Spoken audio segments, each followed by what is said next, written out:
Day 2 in India, and today I'm hiking deep into the forest. It's just me and a bunch of locals, and they're gonna show me how tribes lived hundreds of years ago. The landscape here is so cool. I was literally just thinking, I feel like I'm in Lion King or something, and then the guy goes, oh yeah, by the way, wild leopards live here, and this is their watering hole that they come to. Sorry, what? Then it was time for a snack, and I did say we were doing it the old-fashioned way, so we got some wood, made a fire, we got some corn cooking on there, we fully cooked them on the fire, and I am so glad I took my probiotic today because damn. But here for a good time, not a long time, and it actually tasted pretty good. The burnt bits were surprisingly the best part. Then we continued to a second watering hole, and the guy started digging holes and said our drinking water for the day was coming from these holes in the ground. Apparently the sand here filters the water, and at first I was not convinced, but then the water did get clearer. But I don't know, would you drink water from the ground in India because the locals told you it was safe to do so? Cause lol, I did, and it actually wasn't too bad, and I even went back for seconds. Praying for my health, we continued our hike to find these rocks that had tribal paintings inside that were 5,000 years old. They said that only locals know about this, and I'm the first ever foreigner to visit here, which is slightly insane. Then on the way back down, we heard a huge roar that was bone chilling. It sounded like it was right behind us, and the guys were like, keep going, keep going. And then when we got back to the river, we found leopard prints,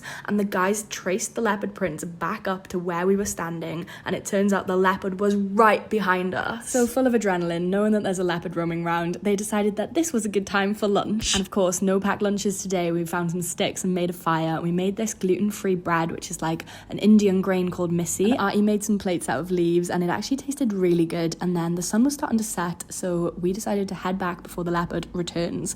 And we got these berries off the tree and went back to the village where the guys live. And then it was time to get their date palm juice for the day, and this guy was literally risking it all for a bit of fruit juice, and it looked questionable, and I'm not gonna lie, it tasted even more questionable, but apparently it's really good for you, and I didn't want to be rude, so down it went. And that's the end for day 2, but I'm off grid in India for an entire month, so follow along if you want to see the rest of my adventures.